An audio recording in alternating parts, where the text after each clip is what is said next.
bodied. He gave himself a blind spot because of the wooden panel there.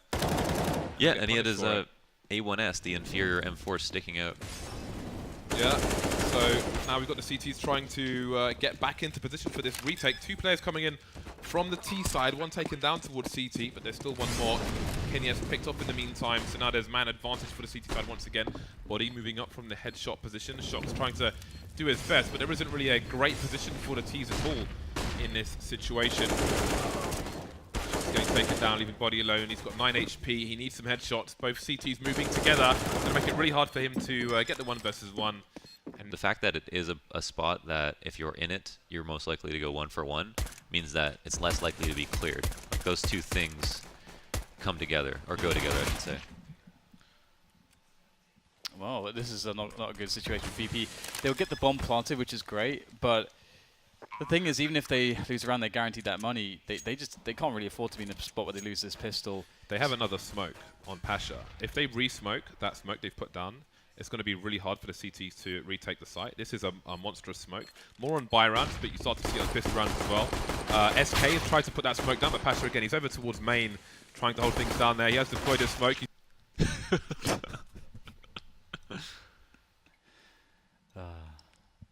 Banter. There's no hope here. I mean, in this round for G2. I think in the studio as well, hope is diminished. It was better when I couldn't talk, wasn't it? It was so much better. No, I disagree. I'm enjoying this as a third person on the couch. Well, VP definitely starting to make a comeback here. I mean, if it makes it any better, I have my own deterministic outlooks that I think maybe affect me.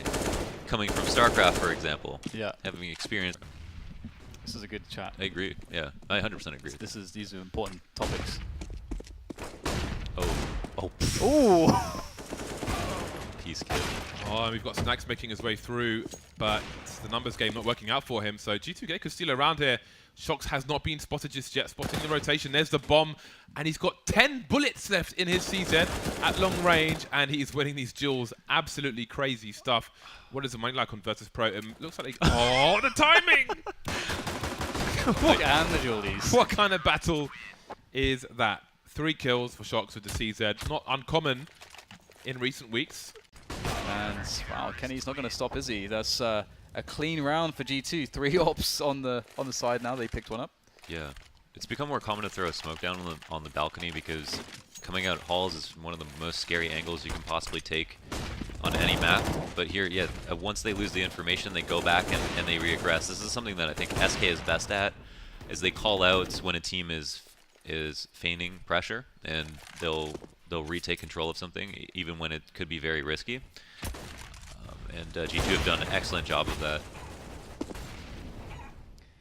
Kenny, it's like a kid in a candy shop. Yeah.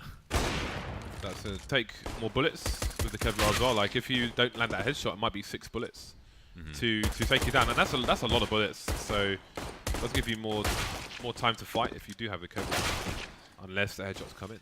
So for, I believe it's for terrorists, the armor is less valuable versus USPs than it is the other way around. So at least for one side, it makes more sense to get a little bit more utility. Yeah, I actually like that balance too. That's super cool because there's the terrorist side. You would expect, you would like to see them have utility to actually be able to cut off angles and try to get through choke. Peeking lane and then, or porch, and then ran all the way to arch just to pick it up as if he didn't know that no one was playing arch. And like, wait, why is no one watching this? Or maybe this shouldn't be open. Wow, Snack's getting so aggressive, and they're up so many numbers. I mean, he's watching further. He's been watching fur demos. Oh my god, yeah. We talked about this yesterday as well, actually, because we did have SK playing, and so Fur was on the server, and because Fur loves to play, when he's playing Banana on the CT side, he loves just like finding these aggressive timings, even if it's like a 5v4, which again, and we were talking about how, obviously, in the fundamentals of CSGO, if you've got a 5. Never miss a mid to B smoke on Dust 2, right? A stairs smoke on Mirage on A. Some smokes are just too easy to miss, And, I mean, VP, they feel very confident in what's happening here. They're rotating a player to float Speedway, and rotate towards A. They have all that banana control. They know exactly what the G2 team is trying to do at the moment, and they've got a really good contain around them with 4 players. Great tapping there from Taz. Just doing the rounds. Oh, that's absolutely fantastic from Taz. We fought as well, but it was snacks. Brilliant round from VP. And that play towards B. And this is another one of my reasons why, like, you have to know how to play against the CT side that's lost a player, because it really affects their rotations, it affects how they do setups on sites, it affects their ability to take information, which means you don't have to take as much control of the map, and they have to take certain risks. And we can go to that in more detail in a moment, because we do have the push coming into the B sites. Some good counter grenades coming in. Neo actually able to draw his gun. No trade frag. Good follow-up snaps as well with the AK. And it looks really solid here from VP. 15 rounds for them. That was some really awful spacing. It was. Yeah, I remember this round. T side, we will be seeing those T's moving inside of the underpass very quickly. We both Karus and YZM making their way forward, trying to advance inside of the window, and already Pasha coming under some fire here, but he will take the first one. Looks to pick off a second one shot and will be able to get it as well. Lands himself a third as he's spraying with the pistols. USPS reigning supreme right now as they start to make their way forward on to the bomb site. Barton going to be covering his teammate as he tries to get the bomb down, but little do they know, Neo is crossing to the site, will be taken down. Pasha again coming in from the flank, getting another frag and leaving Jazar in a 1 versus 3. And can Pasha get the ace? Of course he can. Pasha in the pistol round, grabbing himself an ace to start the game, gets the defuse and closes out the pistol round. Team 5. Забирает, кстати, для себя калашик.